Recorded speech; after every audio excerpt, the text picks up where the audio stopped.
যদি কিଟ୍ କିସରେ ଘଟଣା ଘଟୁଛି ସେଥିପାଇଁ ଅଚ୍ୟୁତ ସାମନ୍ତ ଦାୟୀ ଆମେ ସ୍ୱୀକାର କରିବୁ କେତେବେଳେ ମୋର ଗୋଟେ ପ୍ରଶ୍ନର ଉତ୍ତର ଦେଇ ସାରିଲା ପରେ। କିଛି ବର୍ଷ ତଳେ ଓଟିଭିର 4 ଜଣ କର୍ମଚାରୀ ଗୋଟେ ଦଳିତ ଝିଅକୁ ଗଣା ବଳାତ୍କାର କରିଥିଲେ। ଗଣା ବଳାତ୍କାର, ଏ ଝିଅଟା ପୁଣି ନାବାଳିକା ଥିଲା। ଏଇଟା ସମସ୍ତ ଓଡ଼ିଶା ଭାଇ ଜାଣିଛନ୍ତି, ଏ ବିଷୟରେ ସମସ୍ତ ଅବଗତ। ଯେଉଁ ଓଟିଭିର ରିପୋର୍ଟର ମାନେ ପଚାରୁଛନ୍ତି ବୋମ୍ ଧରିକି, ଆଜ୍ଞା ଅଚ୍ୟୁତ ସାମନ୍ତ କେବେ ବନ୍ଧା ହେବ, କେବେ ବନ୍ଧା ହେବ, ପୋଲିସ ପ୍ରଶାସନ ପଚାରୁଛନ୍ତି କେବେ ବନ୍ଧା ହେବ, ସାଙ୍ଗେ ସାଙ୍ଗେ ଯାଇକି ଥାନା ଆଗରେ କାହାଠୁ ମିଛ ବାଇଟି କାହାଠୁ ପଇସା ନେଇକି ଆସୁଛନ୍ତି। ଆଜ୍ଞା ସେଇ ପ୍ରଶ୍ନର ଉତ୍ତର ଦିଅନ୍ତୁ, ଯଦି ଓଟିଭିର 4 ଜଣ କର୍ମଚାରୀ ଗୋଟେ ଦଳିତ ଝିଅକୁ ଗଣା ବଳାତ୍କାର କରିଥିଲେ ସେ ପୁଣି ଅଫିସ ଭିତରେ, ତାହେଲେ ସେଥିପାଇଁ କିଏ ବନ୍ଧା ହେବେ? ଆପଣଙ୍କ ସେଇ ଏଡିଟର ରୁମ୍ରେ ବସି କୁହନ୍ତୁ, ଆପଣଙ୍କ ସେଇ ଅଡ଼ିଓରେ ବସି କୁହନ୍ତୁ, ଆପଣଙ୍କ ସେଇ ଏମ୍ଡି ବସି କୁହନ୍ତୁ, ଆପଣଙ୍କର ମାଲିକ ବସି କୁହନ୍ତୁ, ଆପଣଙ୍କ ଭିତରେ କିଏ ବନ୍ଧା ହେବ ଆପଣ କହିଦିଅନ୍ତୁ।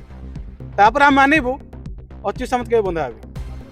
ଆପଣ କୁହନ୍ତୁ ଯେ ଏ ଯେଉଁ ଗୋଟେ ଦଳିତ ଝିଅକୁ ଗଣା ବଳାତ୍କାର କରାଗଲା, ଆପଣଙ୍କର ଓଟିଭିର 4 ଜଣ କର୍ମଚାରୀ ଗଣା ବଳାତ୍କାର କଲେ, ସେଥିପାଇଁ କିଏ ଦାୟୀ?